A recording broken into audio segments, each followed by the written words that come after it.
Today we're going to build the brand new Axial Capra and go over our initial build thoughts.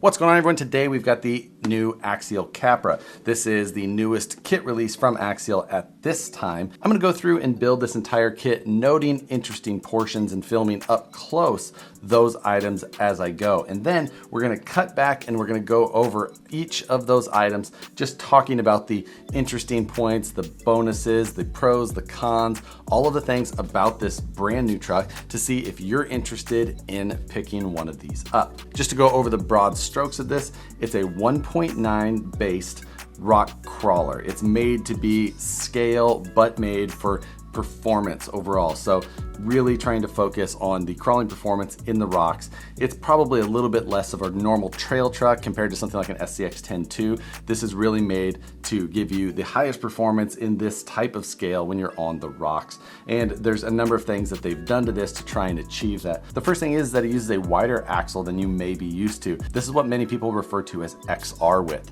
which is a width about 3/4 of an inch wider than a typical SCX-10-2 axle. The reason that it's called XR width is the XR10 was a previous Axial vehicle that they made that had a width around 3/4 of an inch wider than a typical Axial axle at the time. This is a width between an SCX-10-2 and something like a Bomber, so it kind of fits in that middle ground. Gives you a little bit more track width, a little bit more stability, and that stability is going to help with the portals that this truck also has. Those portals will increase clearance, but with that you can raise the center of gravity, so that extra width will help kind of counteract that. Another one of the big features that this vehicle has is a dig, and a dig is a rear axle disconnect. What it does is it disconnects the drive shaft from sending power to the rear axle, and then you can either let it freewheel or you can actually lock the drive shaft so the rear wheels cannot spin.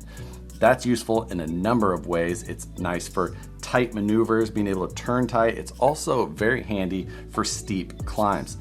Later, once we get this thing fully operational, we'll take it out on the rocks and I'll show you the benefits that a dig has. I've used a dig on many of my own personal vehicles in the past, so if you're familiar with the channel, you've probably seen them. But if you're new to this, I will show you the full operation of this later on. But with this kit, Horizon also sent a few other things. They sent me one of their shorty packs. This vehicle is not built for full-size battery packs like a hard case or a stick pack sized. So it uses a shorty pack, and there's actual battery dimension size listed on here. Having to use smaller battery packs is not something that I find to be too much of a downside. For the performance that's gained, I think that it's something that is worth the sacrifice. The one that Horizon sent with this is the Dynamite Pack, and the part number on this is DYNB3800EC.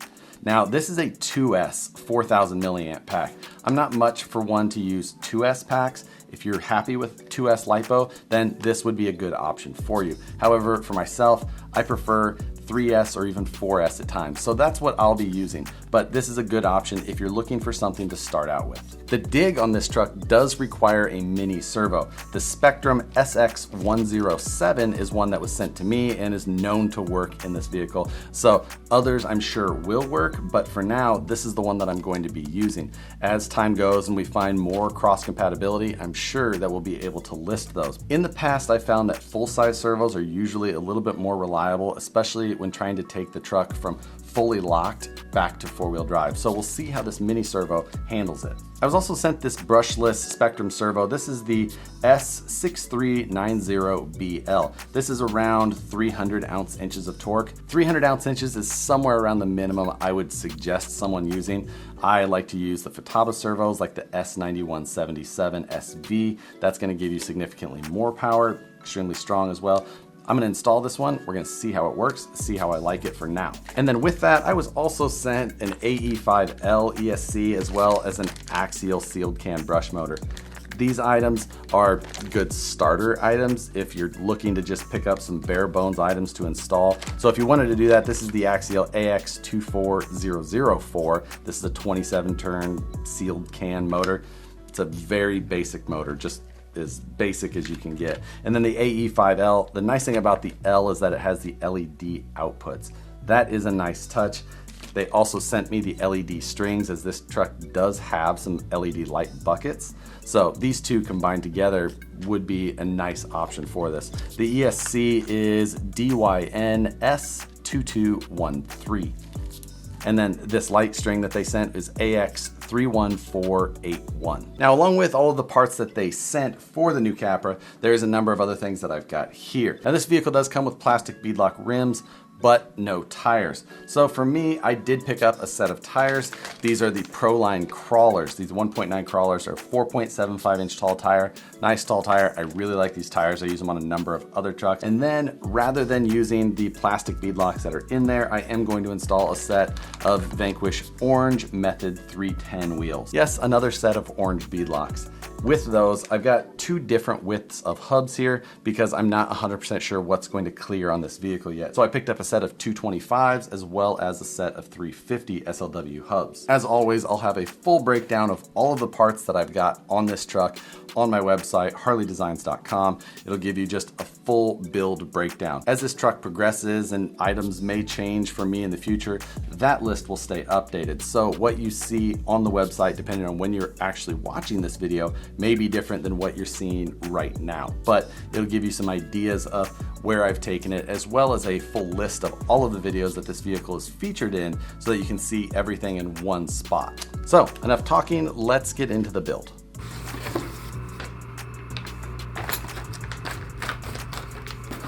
All right, so we've got the truck completely assembled now. Went through, took my time for the most part, and got the build done. There is a number of things that I caught during the build that I want to go over in depth, just kind of tell you some of the things to look for, to watch for, and just be prepared for as you're actually assembling this truck. Just starting with the manual. The manual is definitely different than any of the Axial manuals I've used in the past, and there's some things on there that definitely need to be just pointed out right away. The first thing, and I think one of the biggest things, is that items in this manual are not to scale. So the hardware, the links, you can't match them up on the manual to double check their size. So when you're building, make sure that you either have a ruler with a millimeters on it handy, or a pair of calipers. That will help you, make sure that you're identifying the correct hardware to use, as well as making sure that you're building the right links with the right rod ends, as most of these links take a different set of rod ends to be set up properly. So a couple of things to note right off the bat, just make sure that you have those before you start. Otherwise, it's just going to be, you're gonna run into headaches. And it could even come into play if you're trying to match up bearing sizes. Just one of those things that's different than a lot of manuals out there, and I think it just didn't get caught before this thing got sent to production. So maybe they'll update that in the future. Past that, getting into the actual build. I took a bunch of notes as I went just so that I could hit all of these topics during this video. The first thing I noticed is when I was assembling the ring gear of this build, that the ring gear is now a 6-hole gear, meaning that it's got 6 bolts that hold it to the spool in the center of these axles. A nice strength upgrade. This is something that the SCX-10-2s needed. At times it was pretty easy to shear the 3 screws, and the aftermarket options like the Vanquish ring and pinion gears, they had a 6-bolt ring gear. So now you get that factory in this package, a nice little addition. Going through and assembling the portal gears, they are a sintered gear. The gearing for the most part feels pretty decent. The one thing that I noticed is that top portal gear is a square engagement tang. That can put the stress points pretty close to the outer edges of the gears. I've seen that type of gear fail in the past. Hopefully it's not something that we see in here, or hopefully we see some machined gear options soon. That's something that we won't know until we put some serious drive time on these, and it's also going to depend on how you drive and what power system you install in this kit. When you assemble the portal boxes on this axle, you put the stub axle in through the larger gear, and then the top gear you actually just put in the portal box and you close it up, and it's just kind of loose in there. It actually doesn't all fall into place until you take the universal joint and feed it in there and then get everything lined up. One thing that's easy to mess up is on the rear portal axle, and that is if you're just kind of building along and without looking at the manual specifically, you may want to put a bearing on the inside of the portal box where the rear axle shaft comes through. There's a pocket there that's made specifically for bearing, but if you try to install it and then put the axle shaft in and everything as it goes, you won't be able to put the portal box on.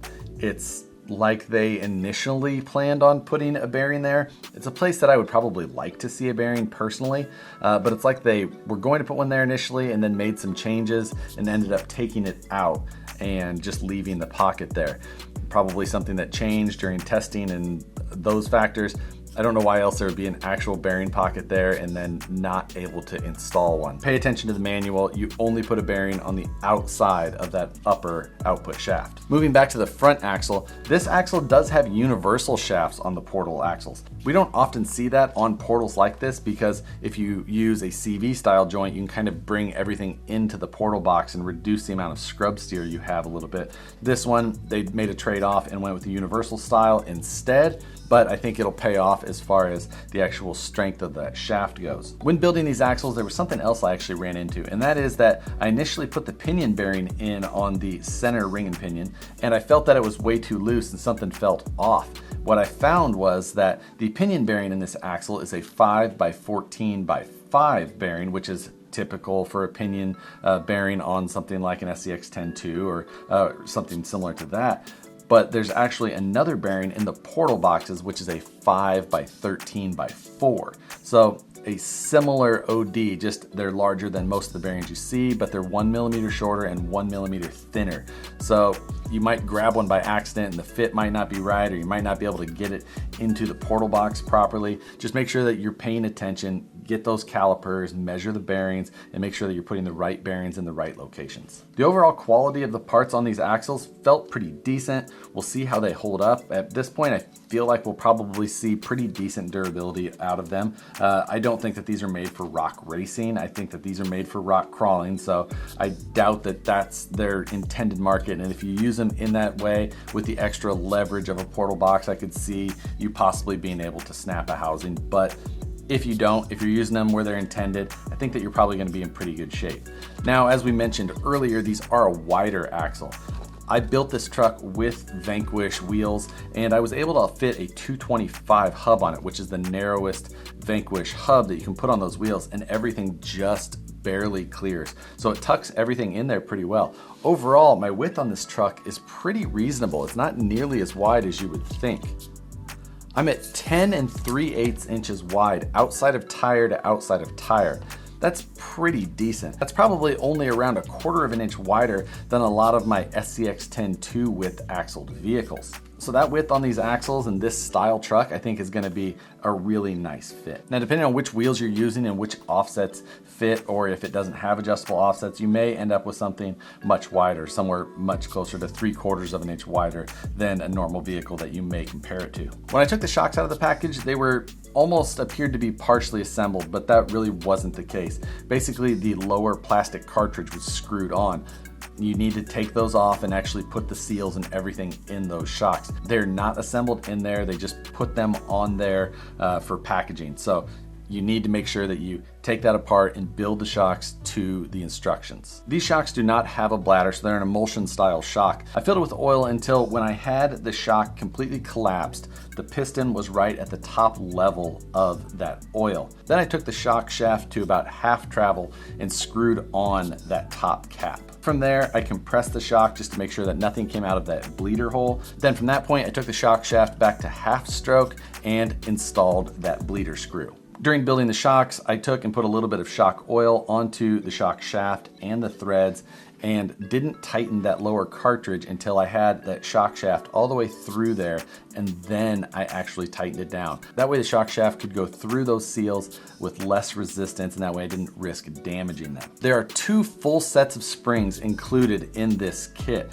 I went with the lightest weight spring that came in there, and that's because the ride height on this vehicle is, even with the soft springs, I feel that it's still too tall.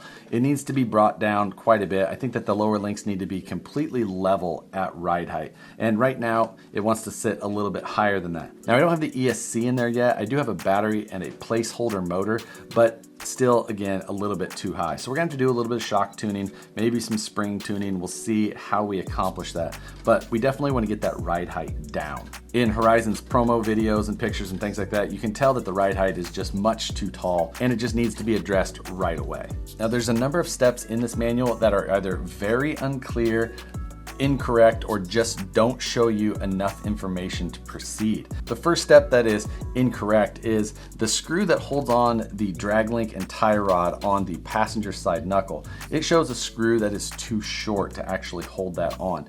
The correct length screw is in the bag, you just need to install it. The length that it shows in the manual is too short and you wouldn't get any threads into that lower portion of the knuckle. So use the longer screw, I think it's a 25 millimeters, somewhere in that range, and that will securely hold on both of those linkages. Speaking of the linkages, the truck does have stainless links all the way around, and they are a tie rod style design where one side of it is actually a reverse thread. Now that's obviously something that's very popular for adjusting link lengths and racing and things like that. I find that to be completely unneeded in our market. I wish they wouldn't have done it, and I wish they wouldn't have put the hole through the middle of the links. I think it is more of a distraction as far as scale, style, or anything like that, rather than a function that is actually beneficial to the vehicle. I do love the beefy stainless links, and the new rod ends that are included are nice and strong. The plastic feels really good. I like that. It's much better than any axial rod end I've seen up to this point. They do have like a hexagon shape on them, which, you know, I'm not sure if they want you to actually use that to grip it or if they're trying to go for a certain look. I wish that they would have just gone with a traditional looking rod end rather than having that hexagon shape in there. Specifically when you're looking at the lower links, now you've got these, you know, rough edges on that surface, which are going to be minor hang points. So again, I would have rather seen a smooth rod end, but the upgraded materials far outweigh the any downside of that design. These are definitely the best links that Axial has had yet, but there's still room for some improvement. The center transmission in this truck is an all new design.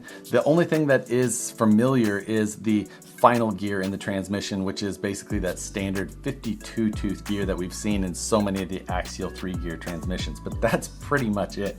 That, and I think the output towards the front axle. Those are the two pieces that are recognizable Axial designs. Everything else is new. One thing to note is that for people who kind of look at this and think, hey, maybe I would want to put an axle on here that's not a portal design, go with a standard.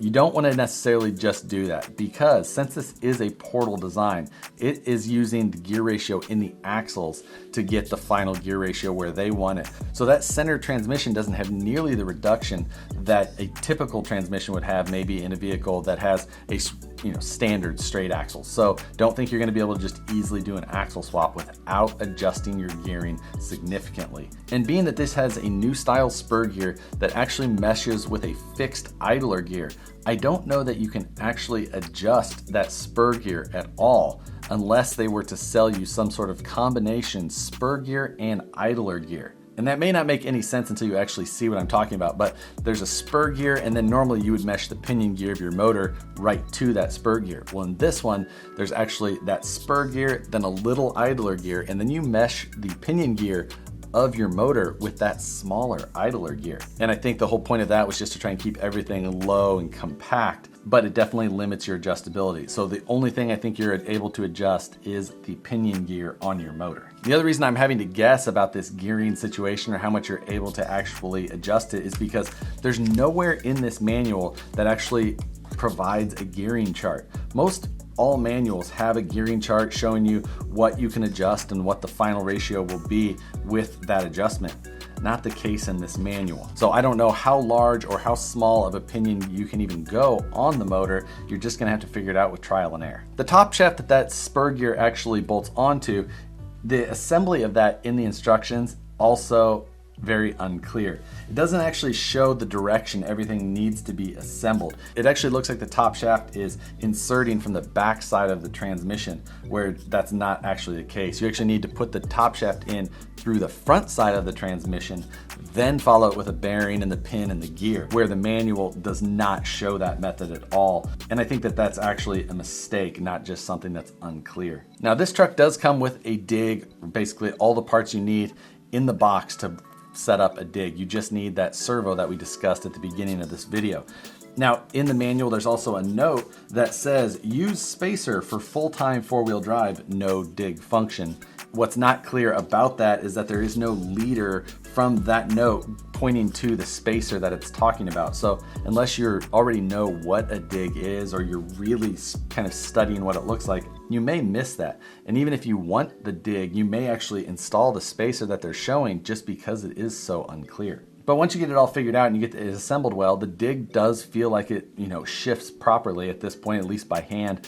Until I get all of my electronics in here, I won't know how well it actually functions. But the feel of everything and how it goes together and moves by hand feels smooth enough, and I'm looking forward to trying it and seeing how well it functions with that very tiny servo trying to actuate it. Now, if you plan to use the dig, I did give you the part number for the servo that I've got in here, and that was sent to me with this truck. One other thing to mention about the dig is the Spectrum servo that I actually discussed earlier and gave you the part number for. It comes with the bottom half of the servo saver mechanism that's needed for the parts that are included with the kit. So the kit has this, servo saver shift arm linkage, but the bottom half of it comes with the servo. So if you don't get that particular servo, you're just gonna have to use the standard, servo arm, or you're gonna have to buy some sort of aftermarket shift servo saver.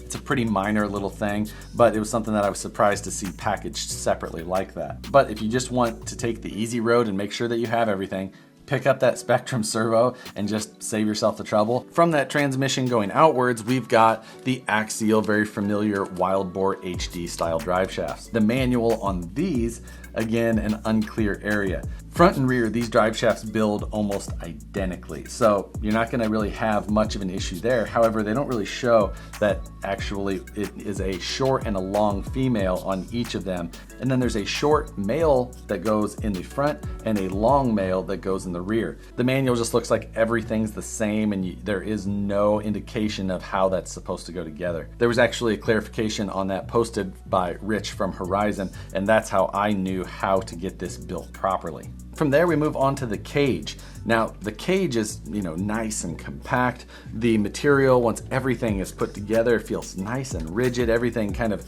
goes together. When you're actually looking at the pieces separately, there doesn't look like there's a lot of support in some areas, and you almost might have some concerns on the design.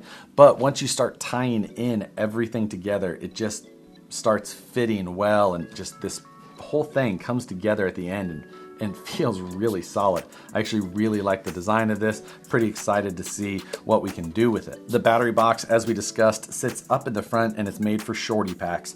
I actually installed that Dynamite 2S pack that they sent. Fits nicely up tight in front there. There is a number of other packs that will fit, and I'll definitely find which ones of my GenZace packs will fall right in. I suspect that my 4300 milliamp GenZace 3S pack should fit in there without any problem. The fuel cell in the rear of this cage is meant to be a receiver box or electronics box of some sort. However, it is not a waterproof box. It has an open port in the front of it where you can run any of your wires into. It's an all new fuel cell. It's smaller than some of the other ones that we've seen in the past, but it's got a good style, fits well in this cage, and finishes off the look quite nicely in the rear.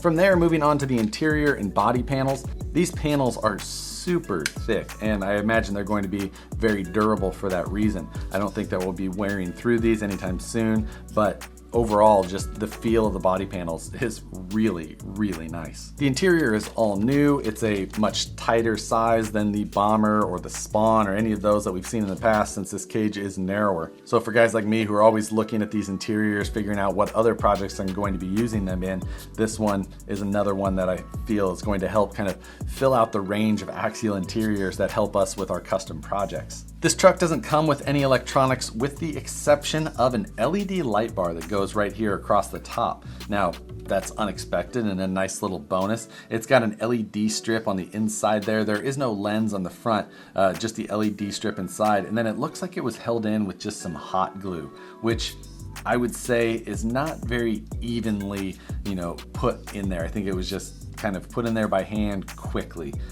Maybe it doesn't look the best, but once you turn it on, you're not going to notice. I will say that it's a nice addition to have a nice low profile light bar like that included with a kit like this though. So if you don't want to use it, don't install it. But for those of us that do, a nice little value adder that came in the box. Now, as I mentioned, I haven't put electronics in this yet. And what I did decide to do though is go through and calculate the overall gearing in this just to kind of see what to expect. And actually I came up with something that did surprise me. Now, the ring and pinion gear in this and the axles are exactly as you have seen in the past, with a 8-tooth pinion gear and a 30-tooth ring gear, giving you a 3.75 to 1 ratio.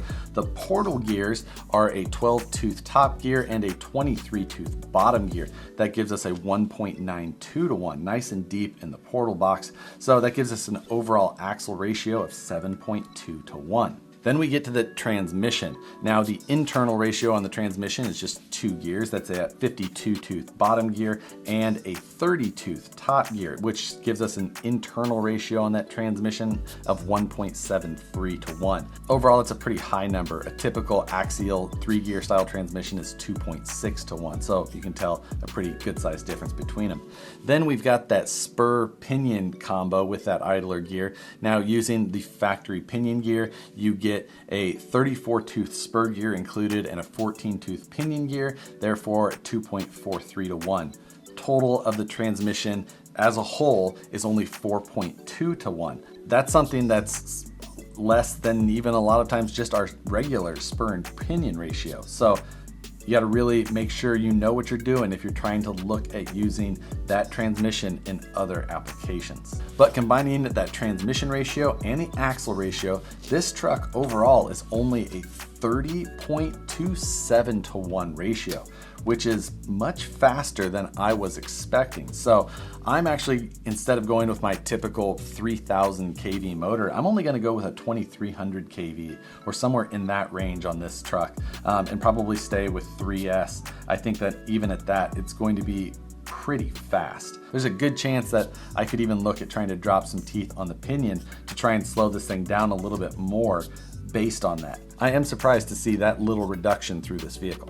Now, of course, I could be slightly off on that math. I was actually physically counting teeth on the instruction manual, since there is no gearing chart again in that manual. So, and it doesn't actually list the gear size or anything next to the teeth. So since I didn't do it when I had the actual parts in front of me and I'm just going off the photos and their pictures in the manual, there is a possibility that I did make a mistake. But overall, this truck I am excited to drive. This is a style of vehicle that I really like. I think that the width came out great with these Vanquish wheels and the 225 offsets. I did end up using the Proline Crawler tires. These are a 4.75 inch tall tire. Something I noticed after I got these assembled is that I had 2 red label and 2 blue label. So I've got Predator compound crawlers in the front and G8 compound tires in the rear. I will be changing the foams in these from stock foams to Crawler Innovations here, before I drive it probably or hopefully, but we'll just see how that goes. And then paint, I still have to figure out and just kind of figure out what we're doing. I may even paint this one on my own. We'll see. I think that this platform will be a success. I hope that they find the success in it and start using these axles on other things as well. Overall, I think we've just got a really solid, pile of parts here and put together in a way that I'm pretty happy with. Other than the ride height. The ride height is the only thing on this truck that I'm not happy with. These shocks are 98 millimeters long. I think that a 90 millimeter shock would have been a much better fit. It sits much too high. My biggest letdown of this kit is the manual. The kit itself is nice. It's got nice parts. We've got things that have been upgraded significantly from previous Axial vehicles, but the manual let it down. But a lot of us like to think we don't even look at manuals, so, how big of a deal is that going to be to you? I found that the more and more vehicles I do, the more and more I appreciate a really nicely done manual though. So from here, we'll have some decisions to make on, final electronics choices, battery choices, some shock tuning, and of course, trying to choose what paint to go with these awesome orange wheels. It does make it difficult to pick your body colors when you're trying to go off of another, bold color choice. So I think we're gonna have to go with, some more subtle choices on our actual body panel colors since we went with orange on the wheels. But if you were on the fence about this, I think that I would encourage you to pick one up just because of the quality upgrades that we've seen in so many of the parts overall. We had heard before that this was going to be built in a new factory with different material quality, and I think that overall we can really see that in a lot of places. At the time I'm recording this, these things are already hitting shelves. People are building them and getting them out on the rocks as well. So I think that if you're looking now, go out there, pick one up, get one ordered, whatever it is. I think you'll be pretty happy. But with that, that's all we've got covering the initial build on the new Axial Capra. Hope you guys enjoyed it. If you did, hit the like button, subscribe if you're not already, hit the notification bell so you see the videos with the Capra as soon as they get uploaded. As always, thanks for watching, guys, and we'll see you on the next one.